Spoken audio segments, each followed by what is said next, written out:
8 August. Shriram जय राम जय जय राम, श्रीराम जय राम जय जय राम, श्रीराम जय राम जय जय राम, श्रीराम जय राम जय जय राम.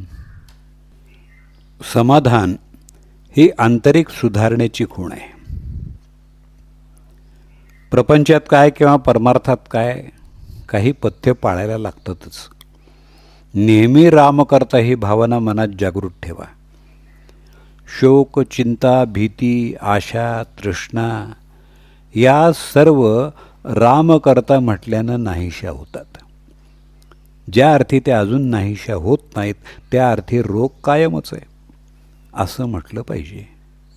तरी आजपासून या घटकेपासून नामात राहण्याचा निश्चय करा आणि राम करता ही भावना दृढ करा. कुणी आपल्याला बरं म्हटलं की तेवढ्यापुरतं बरं वाटतं. ते समाधान म्हणता येईल का? जे मिळाल्यानं दुसरं काही हवंसं वाटणार नाही ते समाधान. किती सोपी व्याख्या आहे बघा. जे मिळाल्यामुळं दुसरं काही हवंसं वाटणार नाही ते समाधान. समाधान ही आंतरिक सुधारणेची खूणच आहे. ते मिळवण्यासाठी प्रपंच सोडण्याची जरुरी नाही. प्रपंच सोडून कितीही लांब गेलं तरी त्याची आठवण येतेच. तेव्हा तसा तो सोडता येत नाही. तो एक राम म्हटल्यानं सुटू शकेल. कोणतेही कर्म करताना भगवंताच्या नामात करा. त्यामुळं समाधान मिळून मनुष्य सुखदुःखाच्या द्वंद्वात गुरफटला जाणार नाही. जो कोणी स्वतःचा उद्धार करून घेईल तो खरा ज्ञानी. काही न करणारा हा खरा अडाणी आहे. वासनेचं परिणित स्वरूप म्हणजे बुद्धी आहे. जी बुद्धी बंधनामध्ये काम करते ती खरी स्वतंत्र बुद्धी आहे. बंधनाला न जुमानता मनाप्रमाणे वागणारी ती स्वैराचारी बुद्धी आहे. वासना नष्ट होणं म्हणजे देहबुद्धी नष्ट होणं आहे.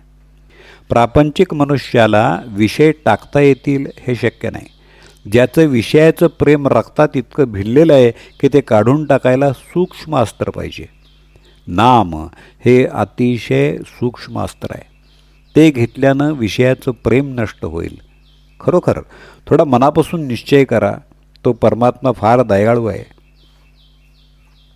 तो खात्रीनं आपल्या निश्चयाच्या पाठीशी राहील. दोष न पाहताही जो दुसऱ्याला जवळ करतो तो दयाळू. भगवंत अत्यंत दयाळू आहे. त्याच्या नामाच्या सहवासात राहिल्यानं देहावरचं प्रेम नष्ट होईल आणि देहावरचं प्रेम नष्ट झालं की संसारावरचंही प्रेम कमी होईल आणि आपल्याला सर्वत्र राम दिसू लागेल. प्रत्येक जीवाची ओढ चिरंतन समाधानाकडेच असते. ती ओढ परमेश्वर प्राप्तीनंच पुरी होऊ शकते. ही प्राप्ती व्हायला अत्यंत सुलभ साधन जर कोणतं असेल आणि त्याचा सतत सहवास जर कशानं लाभत असेल तर एका नामानंच. ज्यानं नाम हृदयात अखंड बाळगलं त्याला सर्वत्र परमेश्वरच दिसेल.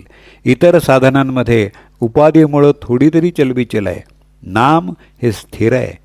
हे भगवंताचं नाम आवडीनं घ्या, श्रद्धेनं घ्या, मनापासून घ्या. अखंड नामस्मरणात राहा. किती समाधान राहील. जानकी जीवन स्मरण जय जय राम.